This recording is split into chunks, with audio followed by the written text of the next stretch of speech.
Welcome back to the London Futurists podcast. In this episode, our guest is Rebecca Finlay, the CEO at Partnership on AI. Rebecca previously joined us in episode 62 back in October 2023 in what was the run-up to the Global AI Safety Summit in Bletchley Park in the UK. Well, times have moved on, and earlier this month, Rebecca and the Partnership on AI participated in the latest global summit in that same series, held this time in Paris. This summit, breaking with the previous naming, was called the Global AI Action Summit. We'll be hearing from Rebecca how things have evolved since we last spoke and what the future may hold. Prior to joining Partnership on AI, Rebecca founded the AI and Society program at global research organization CIFAR, one of the first international multi-stakeholder initiatives on the impact of AI in society. Rebecca's insights have been featured in books and media including the Financial Times, The Guardian, Politico, and Nature Machine Intelligence. She is a fellow of the American Association for the Advancement of Sciences and sits on advisory bodies in Canada, France, and the US. Rebecca, welcome to the London Futurists podcast. Great to be with you. Thank you so much. Thanks for joining us again, Rebecca. Rebecca, I understand that you were part of the steering committee for the Paris AI Action Summit, working with Summit envoy Anne Bouvereau. What did that involve and what was it like? Well, it was a very interesting process because it was very consultative right from the beginning. Regular meetings of this quite diverse group of entities. So you had individuals representing the countries who had indicated they were going to be engaged in the summit. You had individuals representing the international organizations like the UN, like the OECD, like UNESCO. And then you had a few other individuals like myself who represented the broader civil society and business community. Right from the very beginning, France had indicated that they really wanted to widen the aperture beyond safety. We can talk about the role and function of a safety summit versus, in this case, what was called an action summit. But they intentionally wanted to bring in a number of other topics. So there were these 5 thematic areas identified, each with its own envoy, leading a set of both consultations with the steering committee and wider consultations with working groups and one-off meetings and different calls for ideas and otherwise. So those were public interest AI, open innovation, governance, trust and safety, and also future of work. So really covering, in some sense, many of the topics that we think of in the broader sense of what does it mean to advance responsible and safe artificial intelligence. And so in a truly interactive way, the steering committee was presented with ideas and concepts and actions and approaches and provided an opportunity to give feedback all the way up to the declaration and the final days before the summit. Fascinating experience. Must have been really interesting, Rebecca. And you say that the focus is different from Bletchley Park. And obviously the big difference, as you say, is the move away from safety and more towards other aspects of the AI debate. Anne Bouvereau, perhaps her most famous comment has been that AI safety is addressing science fiction, i.e. the possibility of very advanced AI taking over control from humans and doing away with us all.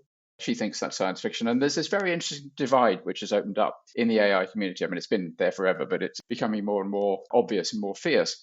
And on the one hand, you've got Andrew Ng, you've got Yann LeCun, who say that superintelligence is either never going to happen or it's many, many, many years off.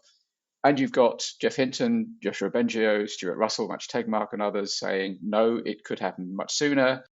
And indeed, Sam Altman and Demis Hassabis, who run the 2 biggest AI labs, both say it could happen this decade. And so those people say we should take the possibility of these extinction risks very seriously. Was it very obvious that this was going to be a big debate through the process? And how did you deal with that? How did you work with both sides of that debate? I am fundamentally of the belief that we need to be looking for ways to bring these conversations together rather than to see them as in counter force to each other. And I do think it's the nature of research and scientific discovery that you're going to have very different perspectives on where the technology is going and how long it's going to take us to get there. I actually think that's sort of a creative and natural tension in the development of AI as both a field of science and as a real world technological application that is interacting within markets and with economic structures and social structures. So I think it's really fundamentally important that rather than looking at those as being in counter to each other, that we think about how that tension can advance the field. There is no doubt that the AI Action Summit was intended to refocus the conversation beyond just safety. And I think it is fundamentally important that there were a number of side events, including meetings of the safety institutes and otherwise, follow up on the safety framework commitment that came out of Seoul, for example. I think it was really important that that moved forward, and I participated in a number of those and believe strongly in that work. And it was clear that the summit was going to be about a wider set of issues, right? How do we now start to think about what does it mean to apply AI systems in the real world, for example, in the public interest as well? It was interesting to be in Paris in that moment and to see that play out in real time. Yeah, I can absolutely see why you have your job, Rebecca. And I mean this in the most positive way possible. You are a true politician. But let me just try and see if I can push you off the fence. Do you think superintelligence is coming within, say, 10 or 20 years and that it's an existential risk? Or do you not think that? I fundamentally do not know. I am not trying to sit on the fence here. I'm actually saying to you, I fundamentally do not know. And in the work that I do, I find it really challenging because of all of the different definitions for what superintelligence or artificial general intelligence actually mean. It's why I've been a real supporter of the State of AI Safety Science Report led by Yoshua Bengio and the really phenomenal group of scientists that he brought together to do that work. Because I feel as if we have this fundamental gap in AI science that other fields of science have over time been very intentional about developing. And that is this wayfinding around scientific consensus, body of evidence. What do we know? What do we not know? So, one of the pieces of work that I think we have to attend to, and you can see it's going to help me to better understand where the science is going to exactly answer the question you've asked, is we need to have that on an ongoing basis. So, State of Science report, really fundamentally important. But the question I think now is how do we build institutions around that to make sure that it is sustained? One of the things that I heard in Paris was the commitment by the UK government to continue to support that report over the next year, which I think is crucial. They've made a major contribution in putting that report into place and to supporting that process. And now the question is, what is the role, and I really don't know the answer to this question, of the UN and the International Panel on AI and the commitment that came out of the Global Digital Compact back in September. So let's talk more about the possible institutions that may be involved. Could I share with you admiration for the clarity that Yoshua Bengio's report has brought, but it poses questions. Who is going to follow this up further? So will PAI be playing a role in that? Is that part of what you consider your own mission to be? 100%. So I was really delighted to announce the launch of a new independent advisory expert group this year. We're calling it SAGE because we think it'll be a wise expert group of individuals that can help to give guidance both to all of us at the Partnership on AI, to the broader community as we think through Where are those gaps in knowledge? Where are those true questions we need to be attending to? And how do we build consensus and collective action on them? PAI, we're really committed to translating what we know into practice to ensure that we're both driving better practice, better policy, and advancing shared understanding. And the summits have a role to play in that, which we can talk a little bit about. But at the same time, really fundamentally supporting a global community that has a really solid knowledge base for determining where we go from here is crucially important. And I think it's important for PAI to be part of that conversation. And then also we have a role in advocating for this to happen and supporting efforts like the one that emerged out of the Bletchley Park process and now is going to move into the UN process in some way. I think we're all united in admiration of Yoshua Bengio, and it's been very interesting to watch him over the last year, particularly become less the quiet member of the three godfathers of deep learning, along with Hinton and LeCun, and become kind of a co-equal voice with them.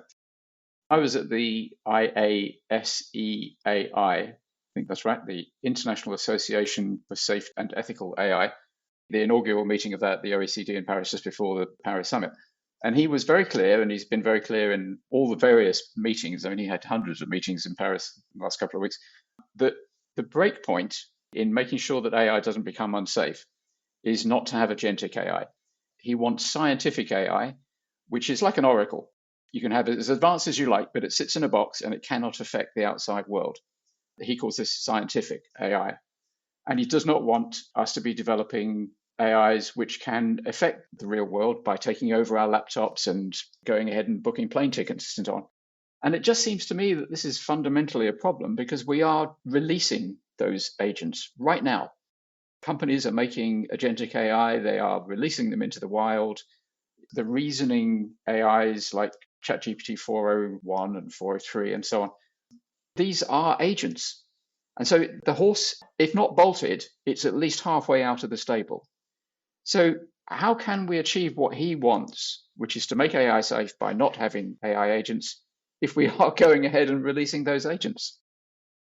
Well, agents as a technology has been around for a long time, interacting in different ways with machine learning systems. So I think, again, for me, it's often the question about what are we talking about, in what context, and in what environment. However, I do agree with the point that agents add a level of safety and security that we need to better understand when they are applied specifically to these large language model systems. So in that regard, we've been really delighted to pull together a group focused specifically on thinking through agent safety and what that means in terms of fundamental guardrails that need to be in place to manage that technology. This is work that builds on the work that we released, and I think I spoke with you about the last time that I had the opportunity to be with you, which was our framework for safe foundation model deployment. And that as a set of specific guardrails across the life cycle of development and deployment of these large language models has become a foundation on which we can now start to ask some of those questions, which is, what are the new risks that are presented by applying agents to these models? And what does that mean in terms of safe development and deployment of those systems? You might remember that that was some of the very earliest work that attended to both closed model releases through APIs, but also through open model releases as well. And of course, that was one of the core takeaways from the AI Action Summit this last week. The real shift that we are seeing in terms of a focus on what does it mean to develop these systems openly, and what does a broader open innovation ecosystem mean for the long-term development of AI technologies as well.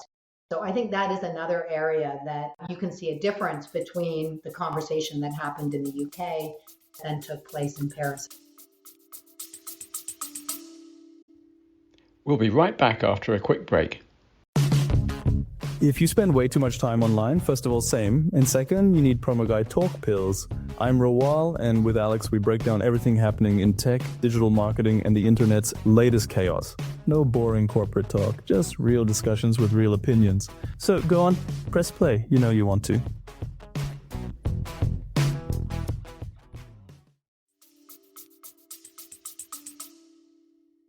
So there's possibility of having guardrails for agentic AI safety. I've got two questions about that. I wonder if you can say a little bit more about what some of these guardrails are, and then what's going to ensure that companies follow these principles rather than saying, hey, we know better, we don't trust this woke health and safety nonsense, we're going to do it our own way, thank you very much. Well, I can't say what the guardrails are because we are in the midst right now of initiating that work and developing that work. That's part of this question about how we build a responsible field of practice. Who needs to be together as we start to think through some of these questions? And so that's some of the work that we're kicking off this year. I think one of the interesting pieces of work that also needs to happen is really understanding how humans are interacting with these systems. So we spend a lot of time focusing on the systems and the guardrails and the responsible practices therein. And we need to better understand how, in fact, are humans interacting with these systems. Where are we prone to overtrust these systems and how are they deployed therein as well? The role of PAI is to bring organizations, companies, civil society, academics to the table early on with the goal of creating guidelines that have relevance for real world practice. And that's how we believe we can contribute to a broader ecosystem that stretches all the way from regulation through to fundamental science to enact better practice and responsibility in the space. So you mentioned regulation. Related to the question of whether concerns about AI safety are science fiction or important things we should attend to now, is the question of whether AI should be regulated. And this applies both to near-term issues, which are sometimes called ethics, sometimes called responsible AI, which mean privacy, bias, transparency, and so on. And also the longer-term issues, which are sometimes called safety, which are about alignment or control. And the Americans made it very clear, J.D. Vance made it abundantly clear that they are having no truck with regulation. Regulation is the work of the devil. And he was quite rude about Europe's tendency to regulate things. The UK joined the US in being one of the only two companies that didn't sign the declaration that came out of the summit. The UK's position is quite interesting. It doesn't seem to want to be clear about why it didn't sign the declaration. America made it very clear. They're not signing because they think it's too much regulation. A UK official said, rather disingenuously, I thought, that they didn't know what the American position was and therefore they couldn't be slavishly following it. But a Labour MP who was at the event was quoted by The Guardian as saying, well, the UK really has no choice other than to be downstream of the US, which is a nice way of saying we've got to be their poodle. And, we want to curry favour with the US by not signing up to a declaration which we think imposes too much regulation. Do you know why the UK didn't sign the declaration? Was it just slavishly following the American line or was it something else? I do not know, and I really think it's challenging to speculate in this moment.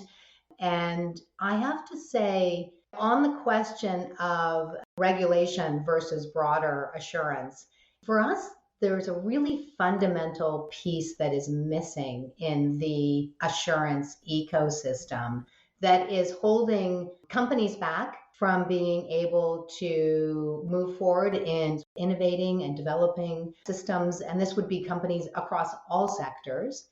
And that is to better understand what are all the levers that they have available to them to put guardrails into place, those common standards and norms that can drive forward economic growth alongside regulations. So one of the messages that I brought to the AI Action Summit was to call on the governments who were there to work very hard collectively to identify what does it mean to have a vibrant and effective assurance ecosystem in place. Whether it's auditing or standards or certifications or disclosures, what should companies be understanding or sort of the rules of the road when they're developing this technology? It's a really important piece when you think about all the companies who are experimenting and trying to figure out how do they make use of their data effectively? How do they ensure that they don't break trust with their customers and their clients as they're developing AI within their systems? To me, it's a crucial question that we need to be working together to do. So if summits create opportunities to bring governments together so that we can advance some of that, what does it look like for international assurance norms that are interoperable to some extent? I think that's a great opportunity. We have the opportunity to have an event around that to catalyze some of that work. I think it's an important piece of activity now for all of us to be focusing on as we come out of this summit and think about what's going to happen at the next summit in India. Yeah. Stuart Russell makes a very good point, I think, about regulation, that the banking industry and the airline industry and the drug industry and the car industry are all quite heavily regulated. There are lots of things you're not allowed to do if you're a banker or an airline company, and we're all safer because of it. And he thinks that it's really quite strange, and I don't know for sure whether he's right about this, but he knows more about it than I do. He thinks it's very strange that a sandwich shop in San Francisco is more heavily regulated than somebody creating an advanced AI. It's hard to believe that a sandwich can be as dangerous as an advanced AI possibly could. So there's quite a strong argument that you do need regulation of advanced AI. Of course, the trick is how to get that right, and also how to make it harmonious globally, if not necessarily completely level. The EU has got some regulations in place, and California seems to be going some way towards mirroring a lot of EU regulation. Federally, the US doesn't want to do it, but lots of states will. So how do you see that evolving? Do you think state by state, America will adopt EU-style regulations, or do you think it will go in a completely different direction? I think it's too early to really understand where regulation is going to go within countries and within sub-jurisdictions of countries. It's an important question that policymakers need to be asking themselves. How do you unlock innovation through better protection of citizens or better guardrails being in place? And each country and each jurisdiction is going to have, of course, a different answer to that question. International harmonized technical standards can be really useful in companies that are thinking about how do you work across borders and across jurisdictions as well. You know, this question of the role of auditing, you may have seen the launch of Current AI, which I think is probably one of the most sustaining investments to come out of the AI Action Summit. So this is a funding and de-risking mechanism that was announced at the summit, $400 million and an initial fund that has been set up in order to both support, I mentioned earlier, this focus on openness, but open data sets, open modeling, open tooling and safety, and also accountability and auditing. So understanding better what does it look like to have a really effective auditing mechanism in place. What does that mean for the private sector, but what does that mean for civil society as well? So it feels to me like there's a lot of these areas that are really tractable that we can move forward on, and it's going to be a key focus for us in the coming year. Is this connected with the theme of accountability? I noticed you were part of an event with a whole bunch of other companies, Mozilla, IBM, Ada Lovelace Institute, A&O Sherman, Hugging Face, Singapore's IMDA, and so on, to try and reach some harmonious views on accountability. And it seems to be controversial because many software providers say we can't be held accountable if somebody takes our software and builds a bad app on it, and as a result of their incompetence, some third party down the line suffers harm. And so they sometimes seem to want to deny that portion of responsibility.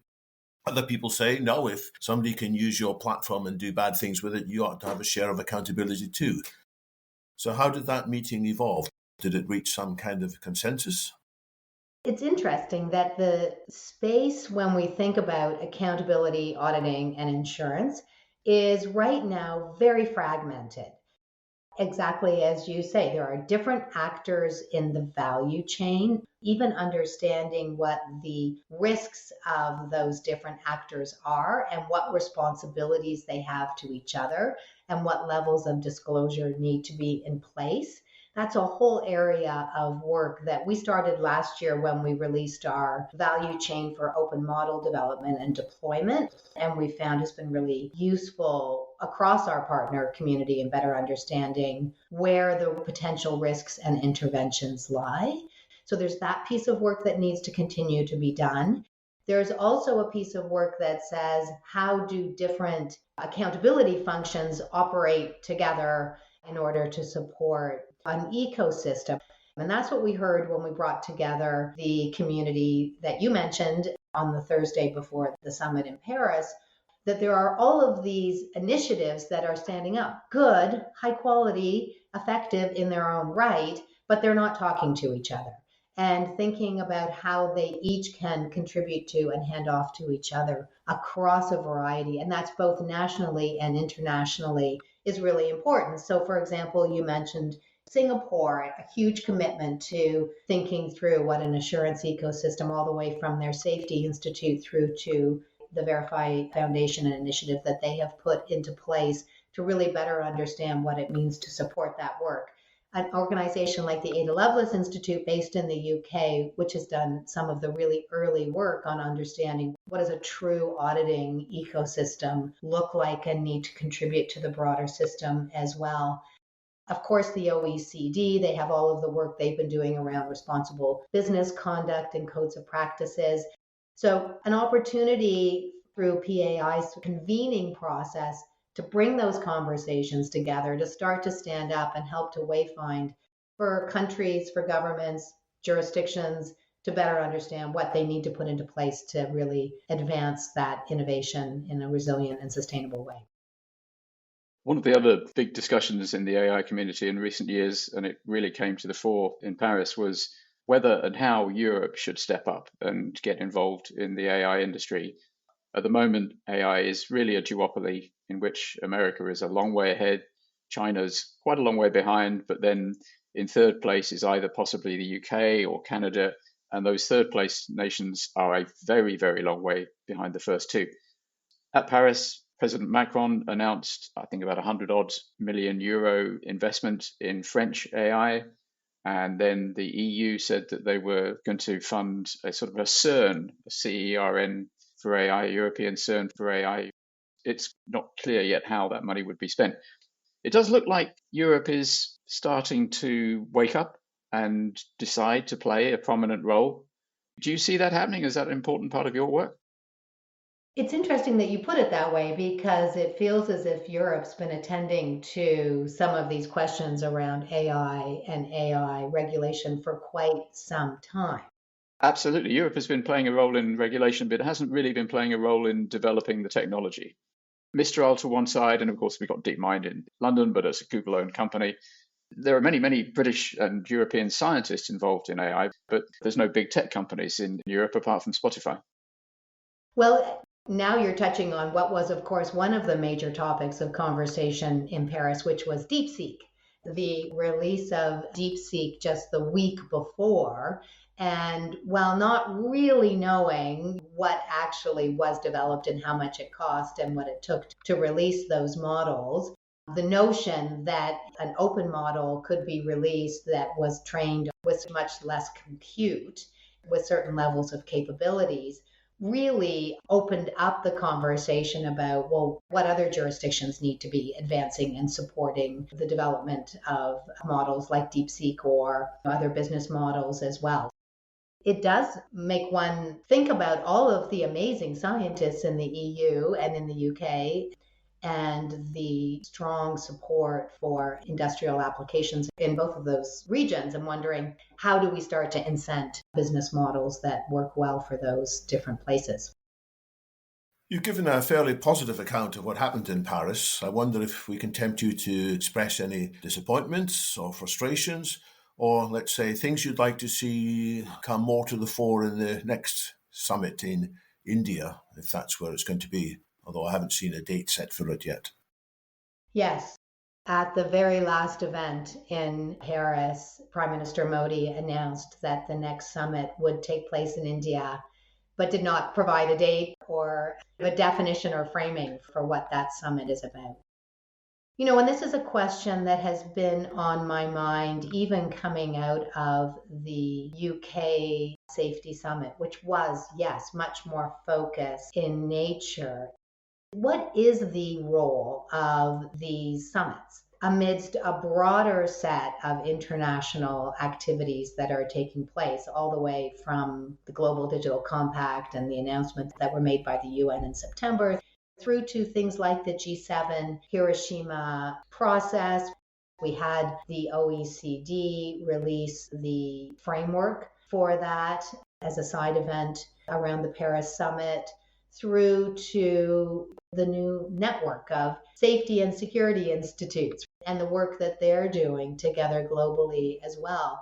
And so when I think about organizations like PAI that are really thinking about the long-term impact of these technologies and how we ensure that they are developed in the interests of people and society, I think there is a question about how the summits, as providing a moment in time and a specific opportunity to bring together a particular set of actors, all the way from governments through to industry, through to civil society and academia, what role they play in advancing this work. And I want to make sure that as an organization, we're thinking about that and we're continuing to stay focused on that question as we explore opportunities to engage with the different summits moving forward. I think that's a broader question for the community as well. Certainly one of the conversations that I'm going to be having with our partners, with governments, is to think about how do we set this up for success. I know that the announcement around current AI and public interest AI was a commitment that really came out of a reflection on where we had come to with the summits previously in the UK and in Korea, and the focus on safety and this desire to say, is this the moment to stand up a funding mechanisms to really advance the benefits of AI more broadly? So I think those are all open questions in my mind right now. I'm sure you're thinking about them. I'm sure they'll be part of some of the conversations you're going to be having with your guests in the coming months. And I think it's something that is really going to be crucial in this moment as we advance this work together. My last question will be about one of the themes that we haven't touched much on yet, which is the future of work. Both Callum and I have the view that politicians aren't seriously considering what's going to happen when more and more people find themselves unexpectedly unable to get jobs because AI has gained the ability to do what they thought was uniquely human. How did that theme of the conversation go? And maybe that's a topic that should be elevated in India or in other global forums. 100%. I mean, there are two things we haven't really chatted a little bit about that I think were key takeaways from the summit, and they're related. One was the more global nature. So about 80-ish countries, as I understand it, participated in different ways. 60 plus signed on to the final declaration. So the question of how do we bring a broader set of voices into this conversation? And clearly that is related to the future of work on all sorts of different levels. We've done a lot of work looking at the way in which workers, often in precarious roles, who are situated outside of the global north, are very much driving forward some of the data work and the development of these technologies, often not seen and not supported. So how do you make sure that there are adequate processes in place as we're thinking about the development of this work moving forward? And then I think there is a broader question about what the implications, particularly for generative AI, are going to be on even more categories of workers in all countries. And how do we take that forward? So yes, there was a declaration, a statement on the future of work, which was released alongside the final declaration in Paris. And so I'm happy that that was elevated to be part of the conversation. And I'm looking forward to making sure that that continues to be part of the global dialogue moving forward as we figure out what those implications actually look like. And of course, we're already seeing the impact of AI in the workforce on all sorts of different functions, both in terms of, as we've seen from some of the research, driving increased productivity, but also risking and threatening jobs and roles as well. I completely agree with David that policymakers are not taking the future of jobs serious enough. I coined the phrase the economic singularity because I think the break is going to be very different and much more serious than most people think. And we are going to probably need a very different type of economy in the not too distant future, and we're not thinking about that yet. But my last question will be different because since we last met, I've become a co-founder of, and David, an advisor to a company called Conscium, which is addressing artificial consciousness. That is the possibility that in the next few years or decades, we as a species, may create machines which are conscious. And this would be an extremely important event, and we would be well advised to be prepared for it. I'm guessing this doesn't really come across the PIA radar very much, or is it something that people are talking about or not? It's an interesting question. Again, leads me back, no surprise, to wondering what do we mean by consciousness? And of course, not the question to raise at the end of a podcast. Yeah, a bit unfair. We should save this for the next one, perhaps. But yeah, a whole set of really interesting questions therein around how we define consciousness. Yeah. And what does it mean? Just as a sort of a door opener, it's easy to get too worried about definitions on this. When I say consciousness, I mean what we all understand consciousness to be. We can't define it. We can't explain it. We can't describe exactly how it happens, although actually we're making some progress on that front. But I just mean the experience of experience, what it's like to be Rebecca, the fact that you have sense inputs, the fact that you have feelings, the fact you have an awareness of yourself. It's that bundle of things, experience, which we have, I have, and I assume that you two have, and we are pretty confident that machines don't have, but they may in the future. And if and when they do, it'll be very important because they will become moral patients and we will have a duty of care to them and those sorts of issues. I actually think this is the year that conscious AI or artificial consciousness is going to enter mainstream debate, but it's still around the edges at the moment. Well, now I know why this is the London Futurists podcast. I've totally got it. That's great. Fascinating questions. You know, I had the opportunity to work at the Canadian Institute for Advanced Research, and they had a fabulous program called Brain, Mind, and Consciousness. So I refer you to those folks and the work that they are doing on exactly this question. Much more highly qualified than I am to support you in that effort. That's a lovely way to end, that we've demonstrated that we are indeed the London Futurist podcast. Rebecca, thank you very much indeed for joining us again. My pleasure. Thank you so much. It's been a fascinating conversation, and thanks for helping us to see progress and positivity, along with some challenges remaining. Look forward to bringing you back on a future date when we can hopefully see things even more clearly.